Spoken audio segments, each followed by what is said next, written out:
Muy buenas noches a todos. El tema de hoy será síndrome de anticuerpos antifosfolípido primario en pediatría. Soy el doctor Alfonso Ragnar Torres Jiménez, médico adscrito al Servicio de Reumatología Pediátrica del Centro Médico Nacional La Raza. Para empezar, vamos a definir el síndrome antifosfolípido. El síndrome antifosfolípido es una enfermedad autoinmune que se caracteriza por la presencia de trombosis, pérdidas obstétricas y presencia de anticuerpos antifosfolípidos específicos, como son el anticoagulante lúpico, las anticardiolipinas y las beta-2-glicoproteína 1, tanto IgG como IgM. Estas deben persistir por más de 12 semanas para que se pueda dar el diagnóstico. Para llevarlos a donde quiero que lleguemos, tenemos que hablar algo de la historia del síndrome de anticuerpos antifosfolípido. Es en 1952 cuando Conley y Hartman encuentran a lo que ellos llamaron anticoagulante lúpico, que no era otra cosa sino que una prolongación de los tiempos de coagulación en dos mujeres con diagnóstico de lupus, que no tuvieron manifestaciones de sangrado y que tenían además positivo falso el VDRL. En 1963, Bow y colaboradores de la Clínica Mayo encuentran asociación entre los anticoagulantes circulantes en este tipo de pacientes y la trombosis en 11 pacientes con diagnóstico de lupus, 6 de los cuales tenían también el VDRL falso positivo. En 1980, investigadores franceses encuentran también pérdidas fetales y trombosis venosas asociado a inhibidores de la coagulación circulantes en 3 pacientes sin lupus, quizás una de las primeras descripciones del síndrome de anticuerpos antifosfolípido primario. Es hasta 1983 cuando en la revista Lancet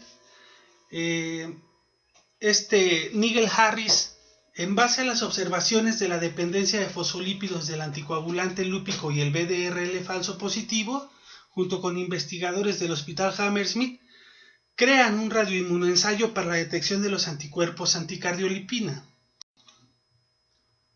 Ellos encuentran correlación de esta elevación de los anticuerpos anticardiolipinas con el VDRL falso positivo, con la historia de trombosis y la trombocitopenia, además de encontrar una correlación significativa con el anticoagulante lúpico menor a 0.001.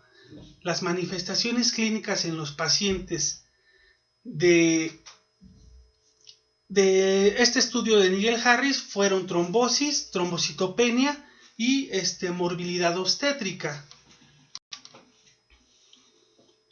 Y no es sino hasta 1987 cuando se proponen los primeros criterios diagnósticos para el síndrome antifosfolípido por parte del grupo del Hospital Hammersmith, que fueron los que descubrieron este ensayo para encontrar los anticuerpos anticardiolipina. Ellos proponen criterios clínicos: las trombosis venosas, trombosis arteriales, pérdidas fetales recurrentes y la trombocitopenia, aunado a elevación de los anticuerpos anticardiolipina, ya sean IgG o IgM más de 20 unidades, y la positividad del anticoagulante lúpico. En esta publicación de la izquierda que les muestro es la original, y ahí manejan una diferencia de 8 semanas entre una prueba y otra, y que ambas deben resultar positivas. En esta publicación de la izquierda, que es más reciente, refieren 6 semanas, pero en la original están 8 semanas. Y durante todo este tiempo que se estuvo estudiando el síndrome de anticuerpos antifosfolípido, se encontraron, aparte de las trombosis arteriales y venosa y la morbilidad obstétrica, otras manifestaciones que estaban asociadas a como son el lívido reticulares, la trombocitopenia, mielitis transversa, fenómenos de Raynaud, lesiones en las válvulas cardíacas, alteraciones neurológicas no trombóticas como la migraña, la corea, pacientes hipertensos, pacientes con crisis convulsiva, y en los casos que no hubo asociación a lupus, se le quiso denominar síndrome anticardiolipina y no síndrome antifosfolípido. Posteriormente a la aparición de estos criterios de Hammersmith, múltiples grupos de estudio empezaron a encontrar las diferentes manifestaciones clínicas de este síndrome, tratando de realizar otros criterios diagnósticos. Aquí vemos varias de esas publicaciones donde, aparte de las pérdidas fetales recurrentes, de las trombosis arteriales y venosas, encontraron otras manifestaciones clínicas, como son la corea, el lívido reticularis, la trombocitopenia, la anemia hemolítica autoinmune, las úlceras cutáneas, mielitis transversa, migraña, incluso un síndrome parecido al Guillain-Barré. En este estudio, donde nos dan las manifestaciones clínicas y serológicas del síndrome antifosfolípido primario ya referido aquí, es un estudio realizado en pacientes de 21 a 59 años con trombosis arteriales o venosas, pérdidas fetales recurrentes, pero que además presentaron también corea, lívido reticularis, trombocitopenia y anemia hemolítica autoinmune. En este otro estudio de 23 pacientes, igual se encuentran trombosis arteriales o venosas y pérdidas fetales recurrentes, además de otras manifestaciones clínicas, el lívido reticularis, migraña, epilepsia, trombocitopenia y anemia hemolítica autoinmune. Fueron estudios realizados en pacientes adultos. Este otro estudio de 500 pacientes con lupus eritematoso sistémico también encontraron otras manifestaciones fuera de las del criterio: trombocitopenia, anemia hemolítica, lívido reticularis, úlceras cutáneas. También realizado en pacientes adultos este estudio. Ya en 1992, el doctor Alarcón Segovia genera unos criterios para clasificar a los pacientes con síndrome de anticuerpos antifosfolípidos y lupus. Ellos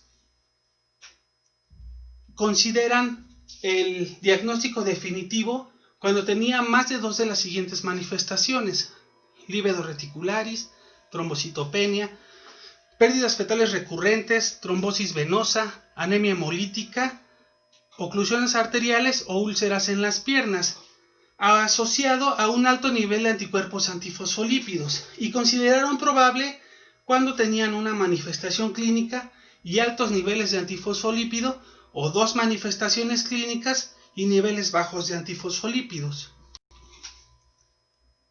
Posteriormente, este mismo autor encuentra en sus estudios que no solamente es el antifosfolípido, no solo es la cardiolipina contra lo que va dirigido el anticuerpo, sino que va también contra un cofactor. El más importante de estos es la beta-2-glicoproteína 1, y se toman la libertad de tratar de cambiar el nombre de este síndrome por un síndrome de cofactor antifosfolípido.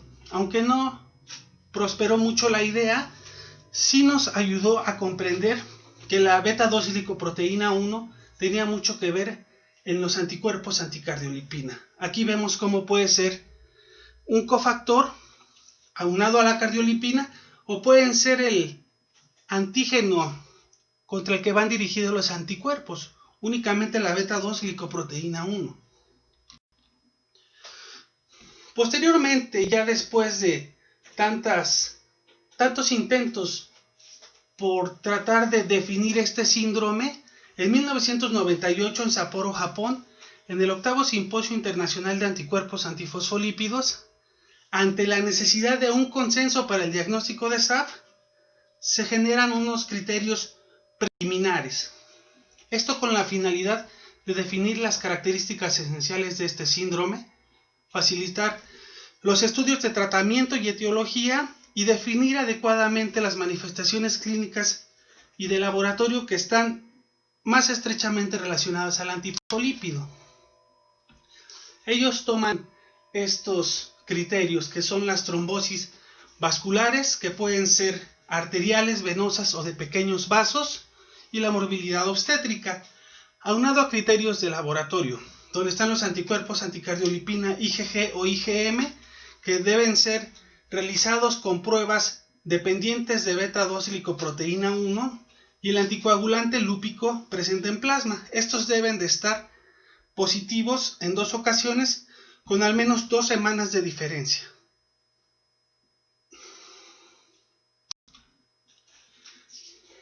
Dejan fuera otros criterios clínicos en esta reunión de Sapporo, como son la trombocitopenia, la anemia hemolítica, la mielitis, el lívido reticularis, por la razón de que no existe una evidencia fuertemente basada en investigaciones clínicas o experimentales.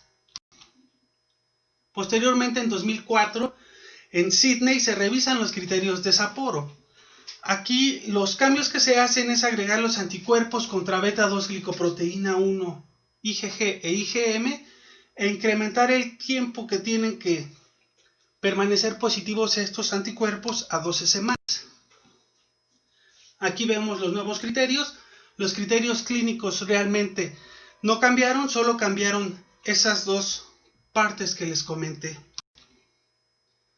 En este mismo artículo nos manejan los factores de riesgo para trombosis que tienen los pacientes. Son la edad más de 55 años en hombres y más de 65 en mujeres, hipertensión o diabetes mellitus, dislipidemias, tabaquismo, historia familiar de enfermedad cardiovascular prematura, un índice de masa corporal mayor de 30, la disminución en la tasa de filtrado glomerular, el que tengan trombofilias hereditarias, el uso de anticonceptivos orales, síndrome nefrótico, malignidad, inmovilización, cirugía o microalbuminuria. Aquí revisaron las manifestaciones asociadas a antifosfolípido que se dejaron fuera en los criterios de Sapporo. Respecto a las manifestaciones cardíacas, tomaron en cuenta las lesiones valvulares, la enfermedad coronaria y la disfunción ventricular. El consenso fue mínimo y no se recomendó incluirlo como criterio. Respecto a las manifestaciones neurológicas, el ataque isquémico transitorio, la disfunción cognitiva, la mielitis transversa, crisis convulsiva y migrañas también se dejaron fuera por no contar con evidencia suficiente para incluirlas. Las manifestaciones cutáneas, principalmente el lívido reticularis, no se incluyó, aunque es muy frecuente porque no existía evidencia suficiente de que estuviera relacionada, y el resto de las manifestaciones cutáneas realmente son raras. Las manifestaciones renales fueron únicamente vasculares, la vasculopatía, la isquemia renal crónica o la microangiopatía trombótica, y se consideró que este tipo de pacientes con estas manifestaciones cumplían el criterio de trombosis para síndrome antifosfolípido. Respecto a la trombocitopenia, que es muy frecuente y que se encontró en los primeros criterios que se definieron, que fueron los de Hammersmith, mencionan que los antifosfolípidos están frecuentemente positivos en pacientes con PTI, y estos pacientes, seguidos con el tiempo, la presencia de estos antifosfolípidos se asocia a trombosis. Esto es sugestivo de que estos antifosfolípidos confieren riesgo de trombosis en PTI o que pueden ser la primera manifestación de un síndrome antifosfolípido, y además refieren que la trombocitopenia es más frecuente en los pacientes con lupus y anticuerpos antifosfolípidos asociados. No se incluyen en los criterios porque disminuyen la especificidad. Entonces, ¿qué proponen en esta reunión de Sydney para los pacientes que tienen estas características, que son pacientes con anticuerpos antifosfolípidos positivos con manifestaciones no criterio, o pacientes que cumplen criterios clínicos pero que tienen anticuerpos antifosfolípidos positivos no criterio? Ellos proponen clasificarlos como un síndrome de anticuerpos antifosfolípido probable, como pacientes con características asociadas a antifosfolípidos, o pacientes con características no criterias de síndrome de anticuerpos antifosfolípidos. Tomando en cuenta esto, para fines de estudios clínicos, los pacientes que caen en estas categorías deben de clasificarse de manera aparte a los pacientes que sí cumplen con los criterios de clasificación para fines de estudios. Entonces, ¿qué tenemos con estos criterios? Que estos criterios no están designados para propósitos clínicos, son para propósitos de investigación, pero son una herramienta útil que nos ayudan a limitar el sobrediagnóstico que pudiera existir de esta enfermedad. Pero hay que tomar en cuenta que estos criterios no engloban todas las manifestaciones clínicas de este síndrome y al final el diagnóstico va a estar basado en el juicio del médico tratante. Otra cosa importante a recalcar en todo lo que les acabo de contar es que los estudios fueron realizados en adultos, que son una población muy distinta a la población pediátrica. Vamos a mencionar algunas de esas diferencias y el por qué estos criterios no pueden aplicarse en niños. Los adultos tienen factores de riesgo para trombosis que los niños no tienen, dentro de ellos el tabaquismo, la obesidad abdominal, los traumatismos o fracturas, la inmovilización prolongada, son hipertensos, tienen dislipidemias, padecen diabetes, usan anticonceptivos orales, se embarazan y padecen más cáncer que los niños. Otros factores de riesgo para trombosis en los pacientes adultos son la edad mayor a 40 años, el reposo en cama por más de 5 días, cirugía mayor, insuficiencia cardíaca congestiva, venas varicosas, las trombofilias primarias, dentro de ellas la deficiencia de antitrombina, de proteína C, de proteína S, la resistencia a la proteína C activada y mutaciones en el gen de la protrombina, además de quimioterapia y viajes mayores de 6 horas. Aparte existen otros factores de riesgo para que pacientes con anticuerpos antifosfolípidos positivos y lupus se trombosen. Son muy similares a los anteriores: hipertensión, hipertrigliceridemia, diabetes, hiperhomocistinemia, uso de anticonceptivos orales, las trombofilias primarias y el antecedente de trombosis. Que padezcan otra enfermedad autoinmune, que sean del sexo femenino, que los valores de anticardiolipina sean mayores de 40 unidades, raza negra e hipercolesterolemia. Bueno, esos son los factores de riesgo que se presentan en los adultos. Los niños también tienen factores de riesgo de trombosis, pero como van a ver, es menos probable que los niños los presenten y por lo tanto es menos probable que un niño se trombose. Dentro de ellos tenemos traumatismos, una cirugía mayor de 2 horas, neoplasias, síndrome nefrótico, cardiopatías congénitas, obesidad, la necesidad de catéteres venosos centrales y, por supuesto, que el paciente padezca lupus o síndrome de anticuerpos antifosfolípido. Otras son infecciones severas, estancia en terapia intensiva, necesidad de ventilación mecánica, inmovilización prolongada, pacientes con quemaduras extensas, con trombofilias o con respuesta inflamatoria sistémica. Aquí vemos esquematizados esos factores de riesgo. Más del 90% de los casos de trombosis en niños tienen al menos un factor de riesgo y el catéter venoso central es el factor de riesgo más común en los pacientes. Entonces tenemos los adquiridos que pueden ser transitorios, como el uso de estos catéteres venosos centrales, infecciones, cirugías o síndrome nefrótico, y factores adquiridos persistentes, como que tengan un catéter venoso de larga estancia, que padezcan cáncer, que reciban quimioterapias, que tengan enfermedades crónicas como lupus o el mismo síndrome antifosfolípido o enfermedades renales, aunado a factores congénitos como las trombofilias que ya comentamos hace un momento. Esto nos va a llevar a que se desarrolle trombosis venosa en pacientes pediátricos. ¿Qué podemos concluir con todo esto? Que el síndrome de anticuerpos antifosfolípido primario es diferente en los niños a comparación de los adultos. ¿Por qué? Porque carecen de factores de riesgo protrombóticos, prácticamente no tenemos morbilidad obstétrica en este grupo de edad y generalmente cumplen con el criterio de laboratorio, pero no siempre con el clínico, por lo que son más frecuentes las manifestaciones no criterio en los pacientes pediátricos. Sin embargo, a pesar de todo esto que les estoy comentando, seguimos utilizando los mismos criterios que en los adultos, lo cual tiene que ir cambiando. Entonces, tenemos que el antifosfolípido no está bien definido en niños. Algunos autores lo han definido como la presencia de anticuerpos antifosfolípidos y trombosis. La mayoría de la evidencia de estos estudios se basa en estudios de adultos y no existen criterios validados en niños. Eso se repite constantemente en la literatura de anticuerpos antifosfolípidos en niños.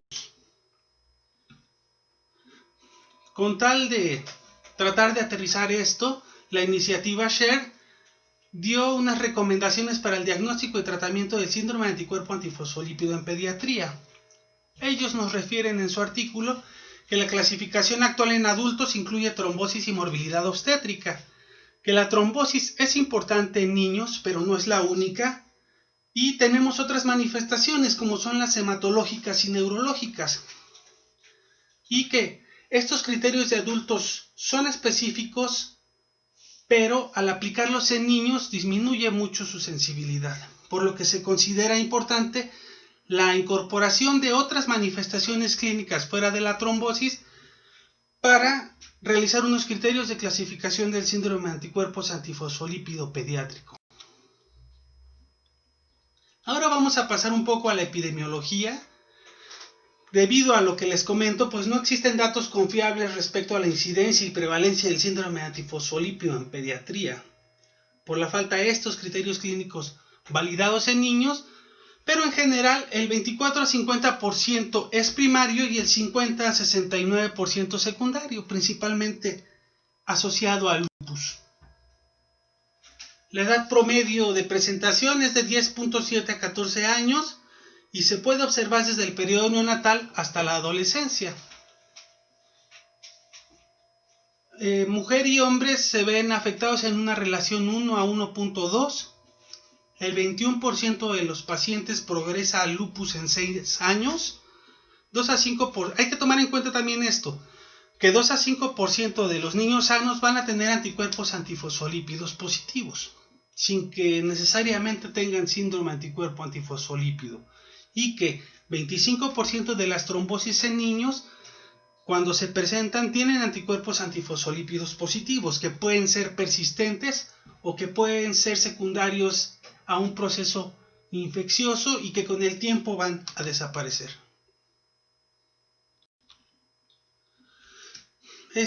Tratando de generar unos criterios de clasificación, algunos autores lo único que han hecho es quitar la morbilidad obstétrica y dejar únicamente las trombosis más los criterios de laboratorio, pero eso es demasiado fuera de la realidad para los que convivimos con esta enfermedad a diario.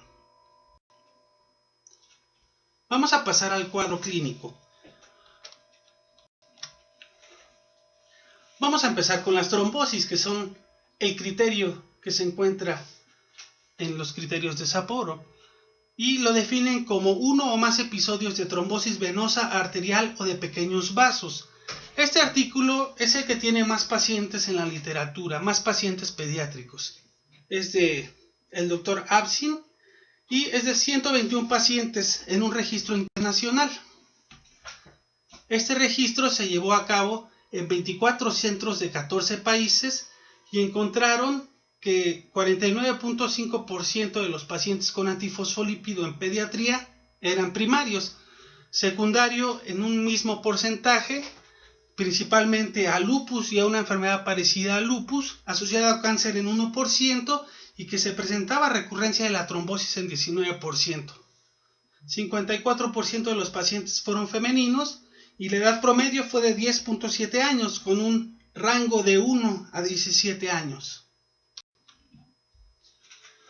Aquí vemos cómo se dividieron las trombosis en su estudio.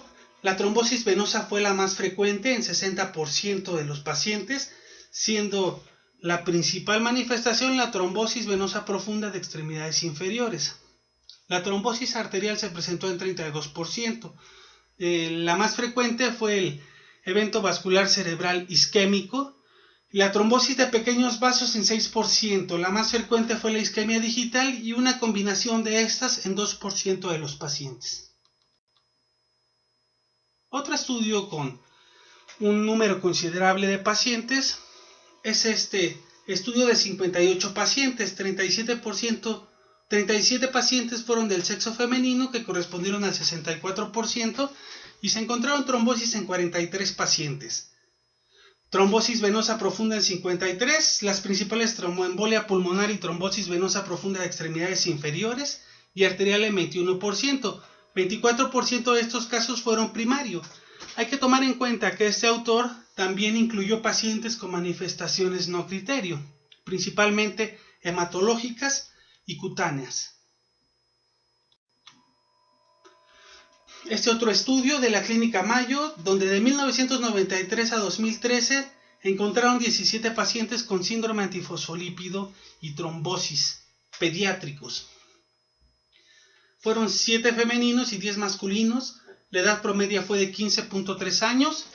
53% de estos casos fueron primarios y se observó trombosis venosa en 65% y trombosis arterial en 35%, con una recurrencia o progresión de la misma trombosis que tenían en 58% de los pacientes. El siguiente estudio es un estudio interesante. Este se presentó en el Congreso de Reumatología Pediátrica del PRES en septiembre de 2013 por el Dr. Absin, y es un estudio donde encontraron 159 pacientes menores de 18 años. Estos pacientes tenían al menos positividad a un anticuerpo antifosfolípido y se mantuvo positivo. 62% fueron del sexo femenino, la edad media de 11.4 años, y él les dio un seguimiento durante 6 años. ¿Qué observó durante estos 6 años? Que solamente 25 pacientes, que correspondían al 16%, se asoció a trombosis, 16 venosas y 9 arteriales, y 2 pacientes tuvieron recurrencia. ¿Por qué ese estudio es importante? Porque en él se observa que las manifestaciones clínicas no criterio fueron más frecuentes que las trombosis, y eso lo veremos más adelante. El tratamiento de las trombosis está expuesto en estas guías de la iniciativa SHARE que les mencionaba, y básicamente se resumen de la siguiente manera.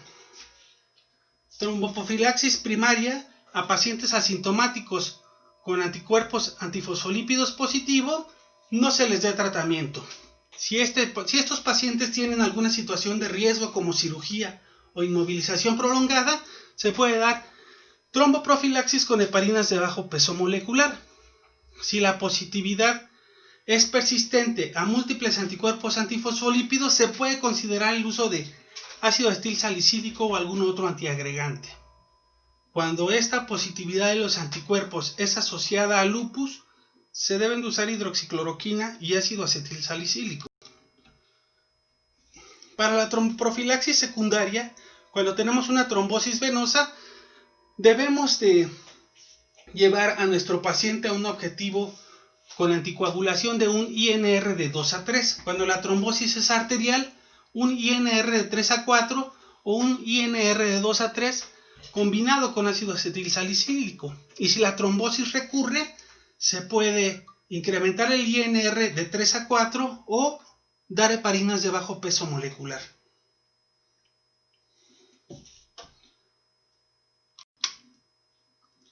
Ahora vamos a pasar a las otras manifestaciones. Como les mencioné, la morbilidad obstétrica es prácticamente nula en nuestro grupo de edad, por lo que vamos a tener otras manifestaciones que son igualmente importantes.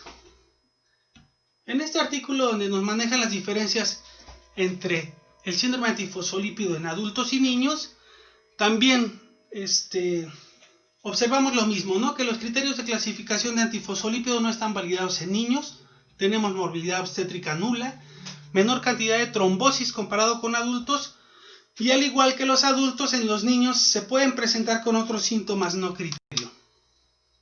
Dentro de ellos tenemos los neurológicos, hematológicos, dermatológicos, cardiopulmonares y renales, de los cuales vamos a hablar a más detalle en las siguientes diapositivas. El estudio que les comentaba, bien importante, del Dr. Absin, donde siguió a los pacientes con antifosfolípidos positivos por 6 años para ver qué manifestaciones clínicas hacían. Como ya mencionamos, únicamente 16% se trombosaron.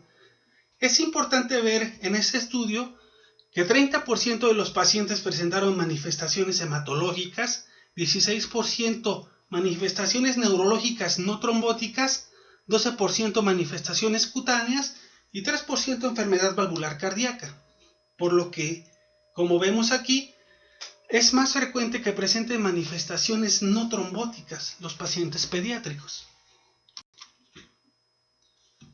En el artículo de los 121 pacientes de este mismo autor con síndrome antifosfolípido pediátrico, tenemos también que las trombosis se asociaron a otras manifestaciones clínicas. La más frecuente de ellas fueron los trastornos hematológicos, en 38% de los pacientes, las manifestaciones cutáneas en 18% y las manifestaciones neurológicas no trombóticas en 16%. Vamos a empezar a hablar de las manifestaciones hematológicas. La más frecuente es la trombocitopenia. Esta se llega a presentar en 22 a 42% de los adultos con síndrome antifosfolípido y en 8 a 38% de los pacientes pediátricos. Usualmente es mayor de 50,000 y no amerita una terapia específica, pero puede llegar a ser menor de 50,000 en 5 a 10% de los pacientes. Los sangrados van a ser poco frecuentes y se pueden presentar solamente como petequias o equimosis. ¿Cómo se cree que los anticuerpos antifosfolípidos pueden causar trombocitopenia? Hay varias teorías. La unión directa de los anticuerpos antifosfolípidos a los fosfolípidos plaquetarios, que existan anticuerpos contra glicoproteínas plaquetarias como la glicoproteína 1B9, la glicoproteína 4 y la glicoproteína 2B3A. Debido a activación plaquetaria por estos anticuerpos antifosfolípidos, o que también pueda ser una trombocitopenia por consumo cuando se asocia a microangiopatía trombótica, principalmente en el contexto de un síndrome antifosfolípido catastrófico. El tratamiento cuando las plaquetas son menos de 30,000 o el paciente está sintomático es tratar como una PTI, con esteroide, inmunoglobulinas, ciclofosfamida, rituximab o incluso esplenectomía. Otra manifestación frecuente es la anemia hemolítica autoinmune, que se presenta en 6 a 21% de los pacientes con antifosfolípido. Otra consideración importante es que 55 a 72% de los pacientes con anemia hemolítica van a tener anticuerpos antifosfolípidos positivos sin que estén clasificados como un síndrome de anticuerpos antifosfolípidos. Esta anemia hemolítica, cuando está asociada a antifosfolípidos, se asocia a otras manifestaciones como son la afección valvular cardíaca y el lívido reticularis, así como elevación de los anticuerpos anticardiolipina, sobre todo IgG.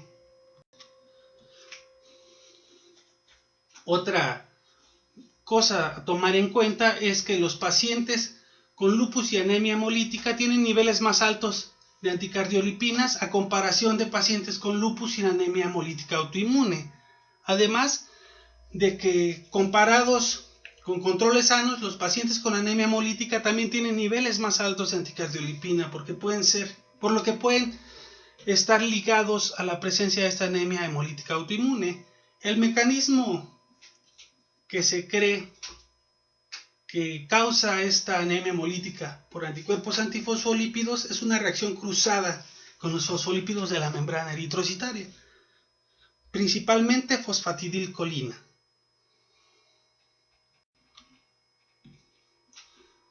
Otra manifestación que fue la más frecuente en el estudio de los 121 pacientes fue el síndrome de Fisher-Evans, que se presenta en 10 a 15% de los pacientes y está relacionado a niveles muy elevados de anticardiolipinas IgG e IgM o una reacción cruzada entre la cardiolipina y otros fosfolípidos de membrana.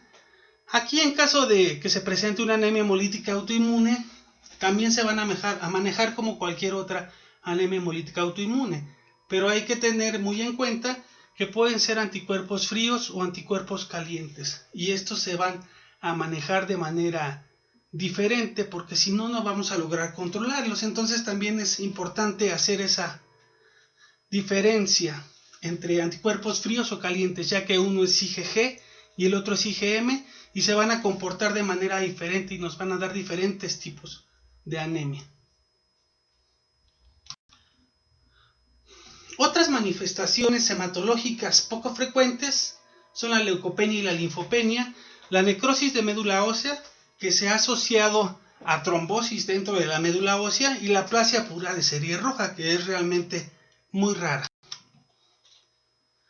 Otra manifestación hematológica que es rara, pero que hay que tener muy en cuenta para que no se nos vaya ese diagnóstico, porque el paciente puede complicarse o incluso morir, es el síndrome de anticoagulante lúpico con hipoprotrombinemia.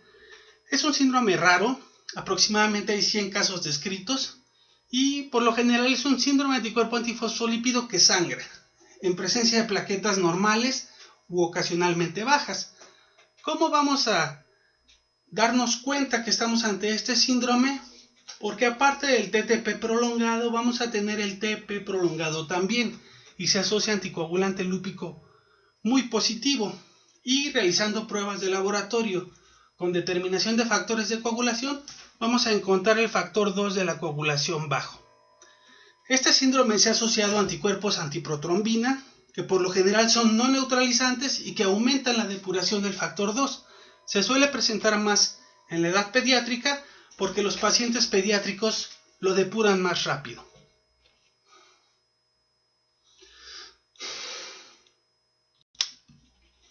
Aquí vemos las manifestaciones clínicas en 74 pacientes con este síndrome.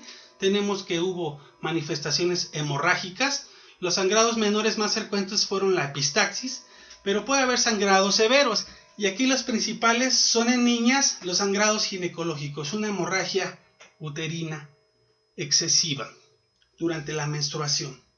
Y también se ha asociado a trombosis, aunque en menor cantidad, únicamente un 13%. Las manifestaciones, las características del laboratorio ya las platicamos. Hay un TP prolongado y un nivel de factor 2 bajo, que puede acompañarse de anticuerpos antiprotrombina positivo. El TTPA está prolongado y el anticoagulante lúpico positivo.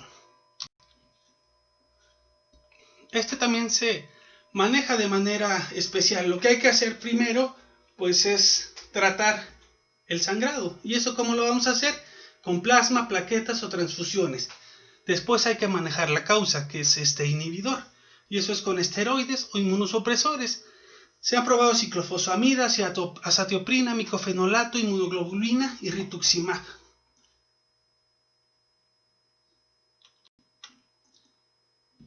Vamos a pasar ahora a las manifestaciones dermatológicas. Se presentan en 18 a 26% de los pacientes, y aquí hay que tener bien claro que ninguna lesión dermatológica es patognomónica de esta enfermedad. Pero la más frecuente es el lívido reticularis, seguida por el fenómeno de Raynaud y las úlceras cutáneas. Aquí vemos nuevamente las manifestaciones que les comenté. Vamos a hablar sobre el lívido reticularis, que es la más frecuente. Se presenta en 6 a 25% de los casos. Se define como una descoloración moteada roja o violácea de la piel, que tiene una apariencia reticulada y es por alteración vascular. Hay un estancamiento de la sangre en los capilares y vénulas. Aquí un dato importante es que no está relacionado a trombosis, porque la histopatología no la muestra. Y se cree que esta alteración se debe a una interacción de los anticuerpos antifosfolípidos con el endotelio, que induce vasoconstricción y nos lleva a observar estos cambios de éstasis venosa. Es más frecuente en el sexo femenino, se asocia a niveles elevados de anticardiolipina IgG, es usualmente en extremidades, pero también puede verse en tronco y nalgas. Las úlceras cutáneas, también una manifestación importante en 5.58% de los pacientes, de los pacientes adultos, 3% en pacientes pediátricos, y también tiene una fuerte asociación a anticardiolipinas. Se presentan en tobillos, pies y pantorrillas. Aquí vemos más ejemplos de estas lesiones, raras en niños, la verdad. La gangrena digital, 3.3 a 7.5% de los pacientes, y estas están asociadas pues a trombosis. La necrosis cutánea también se presenta en 2% de los pacientes y son lesiones purpúricas que posteriormente se vuelven necróticas o bulosas y que se deben a una trombosis difusa de los vasos cutáneos.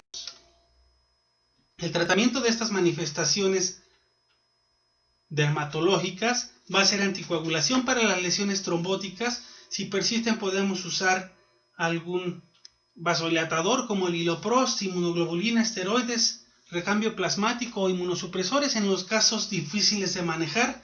Cuando tenemos úlceras, pues hay que dar cuidados de las úlceras. Y para el lívido reticularis, que es la manifestación cutánea más frecuente, no existe un tratamiento específico. Pasamos a las manifestaciones neurológicas. Estas manifestaciones neurológicas no solamente están asociadas a trombosis, pueden ser también secundarias a inflamación o a efectos neuronales directos de los anticuerpos antifosfolípidos, y se pueden presentar en 12 a 16% de los pacientes. Las manifestaciones no trombóticas pueden ser convulsiones, deterioro cognitivo, demencia, mielitis transversa, una enfermedad parecida a esclerosis múltiple, Guillain-Barré, corea, migraña o manifestaciones psiquiátricas. Vamos a hablar de las más frecuentes. Las más frecuentes son la migraña, que se presenta en 7% de los casos, epilepsia en 3% y corea en 4%, siendo esta muy frecuente en la edad pediátrica. Estas manifestaciones se han relacionado a positividad de los anticuerpos beta-2 glicoproteína 1. Las crisis convulsivas, 3 a 8%, se puede relacionar tanto a trombosis como a manifestaciones no trombóticas, que sea un daño neuronal mediado por interacción de los anticuerpos antifosfolípido con las neuronas. Se asocia a trombocitopenia y a la presencia de lívido racemosa, y se relaciona también a positividad de anticuerpos anticardiolipina IgG. Las alteraciones cognitivas y la demencia se han asociado mucho al lívido reticularis y tienen una prevalencia alta de hasta 42% cuando se han medido. Y principalmente encontramos deficiencias en la atención, en el aprendizaje verbal, la habilidad visoespacial, la memoria, y puede asociarse a que haya trombosis subclínicas. La demencia se presenta en 0 a 6% y esta sí puede asociarse a trombosis. La cefalea es un síntoma clínico común, por lo general es una cefalea migrañosa. Sin embargo, estudios grandes de síndrome de anticuerpos antifosfolípido han fallado en establecer una relación con SAF, pero también en algunos pacientes se ha observado respuesta a la anticoagulación, por lo que quizás estos pacientes estén padeciendo de una trombosis subclínica y por eso tengan la manifestación que no responde a terapia convencional y tienen que anticoagularse. Algo que apoya también esto es que en el seguimiento los pacientes con este tipo de cefalea pueden presentar eventos vasculares cerebrales. La corea, que como les mencionaba es un síntoma que se presenta más en niños que en adultos, puede ser generalizada o unilateral, es por efecto directo de los anticuerpos antifosfolípidos sobre los ganglios basales. El tratamiento en estos casos va a ser sintomático, con antagonistas de los receptores de dopamina como el haloperidol, y hay algunos pacientes que responden de manera incompleta a estos medicamentos o en los que la dosis que se necesita es demasiado elevada y produce otras alteraciones en el paciente, por lo que no se pueden usar por mucho tiempo. En esos pacientes se ha observado que la inmunosupresión ayuda a controlar los síntomas. Se han probado esteroides y ciclofosfamida. Y otras manifestaciones más raras que ya habíamos mencionado: una enfermedad parecida a esclerosis múltiple, mielitis transversa, psicosis, hipertensión intracraneal idiopática o un síndrome de Guillain-Barré. Respecto a las manifestaciones cardíacas, son raras en niños. Hay anormalidades valvulares, sobre todo en adultos, en 40-60% de ellos. Pueden ser vegetaciones, engrosamiento valvular o disfunción valvular. La válvula mitral es la más afectada y no existe un tratamiento específico para esto, pero como les comento, es raro en niños tener esta manifestación a comparación de los adultos.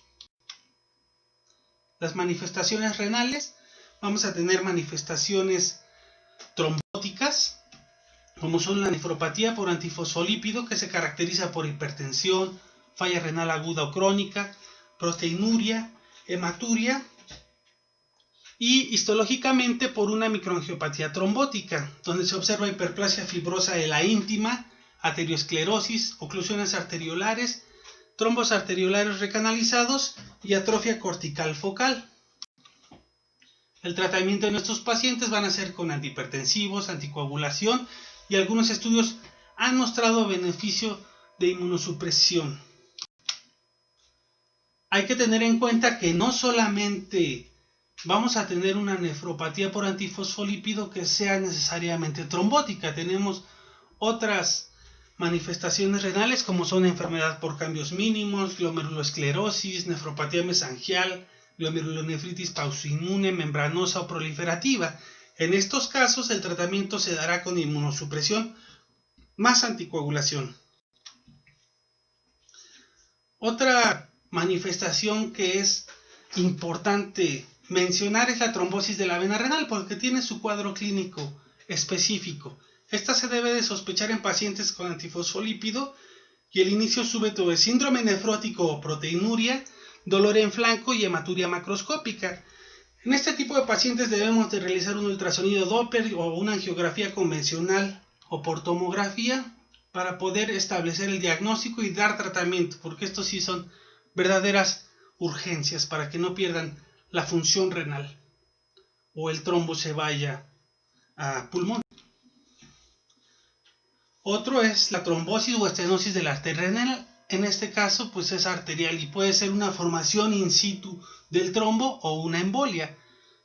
Estos pacientes tienen inicio súbito de hipertensión, dolor abdominal en flancos o lumbar, hematuria y una falla renal aguda. Aquí hay que realizar ultrasonido, tomografía, resonancia o angiografía para establecer el diagnóstico y dar tratamientos con anticoagulación, antiagregante y antihipertensivos. Y si es posible por cateterismo, pues retirar el trombo. Las manifestaciones pulmonares son más raras, 2.1 a 14% de los pacientes lo presentan durante el curso de su enfermedad. 55% están asociados a trombosis venosa profunda.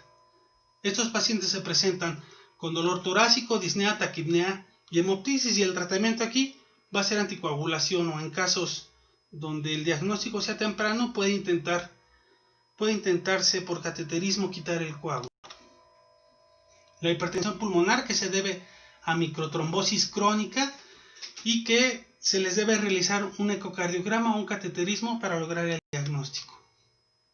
Otras manifestaciones pulmonares que son raras son la hemorragia alveolar, capilaritis, síndrome de dificultad respiratoria aguda y la alveolitis fibrosante, que no están relacionadas necesariamente a trombosis, sino que pueden ser efecto directo de los anticuerpos antifosfolípidos sobre la vasculatura.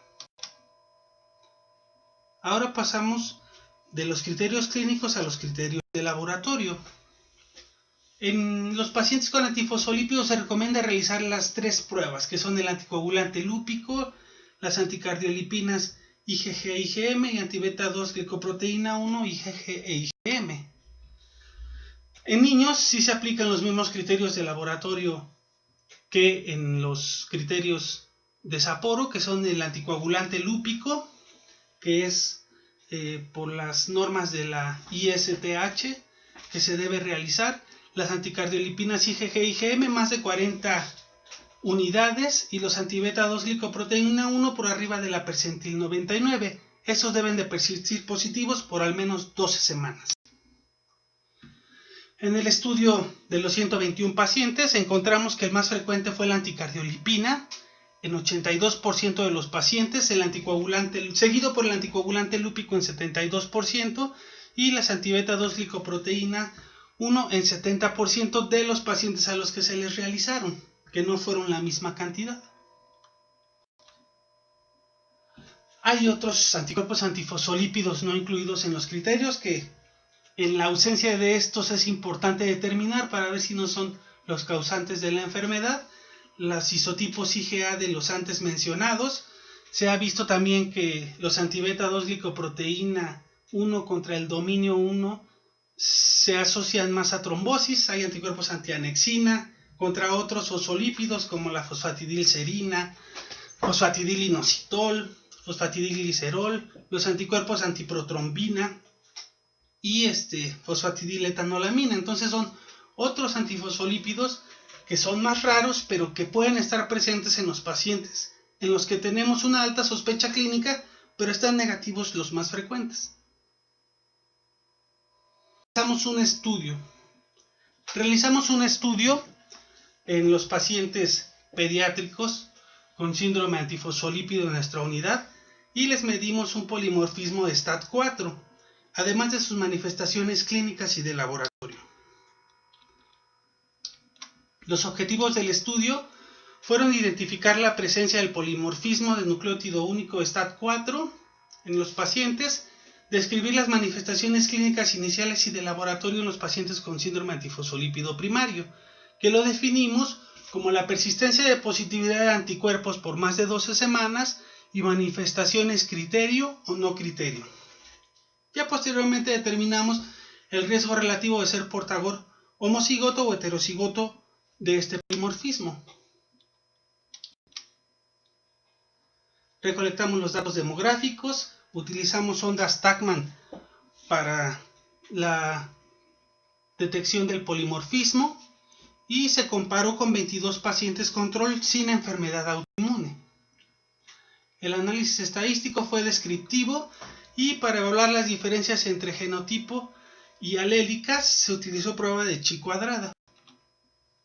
Los resultados en nuestros pacientes fueron los siguientes: 22 pacientes, predominio del sexo femenino 72%, la relación mujer-hombre de 2.6 a 1, la edad media del diagnóstico fue de 12 años y el tiempo de evolución previo al diagnóstico fue de 18 semanas en promedio, siendo más rápido para los pacientes con trombosis porque el diagnóstico es más agudo que en los otros pacientes, incluso llegando a 108 semanas en otros pacientes, sobre todo con alteraciones hematológicas. Las manifestaciones trombóticas las encontramos en 7 pacientes, solo trombosis venosa, no encontramos casos de trombosis arteriales, fue en un solo sitio en 4 y en 2 o más sitios 3 pacientes. Los principales fueron las extremidades inferiores en 5 pacientes, 2 de estas asociadas a tromboembolia pulmonar, también tuvimos en vena cava y en vena renal más vena cava inferior. De estos 7 pacientes con trombosis, no solo tuvieron la trombosis, tuvieron otras manifestaciones no criterio asociadas. Todos los pacientes, no hubo ninguno que estuviera solo con trombosis. Tuvimos 6 con trombocitopenia, 6 con lívido reticularis, 2 con fenómenos de Raynaud, 2 con anemia hemolítica autoinmune, 2 con nefropatía y 1 con migraña. De los pacientes que se trombosaron hubo triple positividad en 3, doble positividad en 4 y solamente una prueba positiva en 1. Respecto a las manifestaciones no trombóticas, les comento que las encontramos en el 100% de los pacientes. De estas, las más frecuentes fueron las hematológicas, trombocitopenia y anemia hemolítica en 50% de los pacientes, la combinación de ambas en 18%. Presentaron sangrado de equimosis, ya sea secundaria, síndrome anticoagulante lúpico con hipoprotrombinemia o a trombocitopenia en 9 pacientes, y este síndrome lo encontramos en 2 pacientes. Las manifestaciones dermatológicas, la más frecuente el lívido reticularis, 63% de los pacientes, y fenómenos de Raynaud en 22%. Neurológicas, depresión, migraña y epilepsia, y se encontró asociación a nefropatía en 3. Otro dato importante es que de Los 15 pacientes que no tuvieron trombosis, la mayoría tuvieron anemia hemolítica autoinmune y trombocitopenia, lívido reticularis, y se encontró en los laboratorios de estos pacientes triple positivos solo en uno, pero el resto tuvieron más de 2 anticuerpos positivos. Aquí vemos los hallazgos de laboratorio: hipoprotrombinemia en 2 pacientes, hipocomplementemia en 13, el TTPA prolongado en 95% de los pacientes. El promedio de tiempo en segundos fue de 71.4 segundos. El anticoagulante lúpico positivo en 100% de los pacientes, con un valor promedio de 2 radios. La anticardiolipina IgG positiva en 17, la IgM en 13 pacientes. La beta-2 glicoproteína solamente se realizó en 3 pacientes, en los cuales resultó positiva, algo que no es bueno en nuestro estudio, pero desafortunadamente en nuestra unidad no realizan los anticuerpos contra beta-2 glicoproteína 1. Y el VDRL resultó positivo en 2 pacientes. El tratamiento fue con anticoagulación en los pacientes que se trombosaron, 31%, y el resto recibieron antiagregante, y dependiendo de la manifestación que tuvieron, se usaron inmunosupresores: metilprednisolona, prednisona, ciclofosfamida, micofenolato, azatioprina e incluso rituximab en citopenias refractarias a los tratamientos anteriores. Respecto al polimorfismo de STAT4, se encontró un predominio del alelo T en los pacientes con síndrome antifosfolípido en 68% y un genotipo TT en 45% de los pacientes, que fue mayor al compararlo con los controles. Al compararlo con los controles se encontró diferencia estadísticamente significativa en cuanto a la diferencia de alelos, con un odds radio de 2.5 para padecer síndrome antifosfolípido si se tenía la presencia del alelo T, y cuando era homocigoto este odds radio se fue hasta 7, también con una P significativa. Bueno, ese estudio fue para mostrarles lo que nosotros encontramos en nuestros pacientes y que efectivamente se corrobora que las manifestaciones no criterios son más frecuentes en la edad pediátrica. ¿Qué concluimos entonces? Que la presentación del síndrome anticuerpo antifosfolípido pediátrico va a ser diferente a la que se da en los adultos.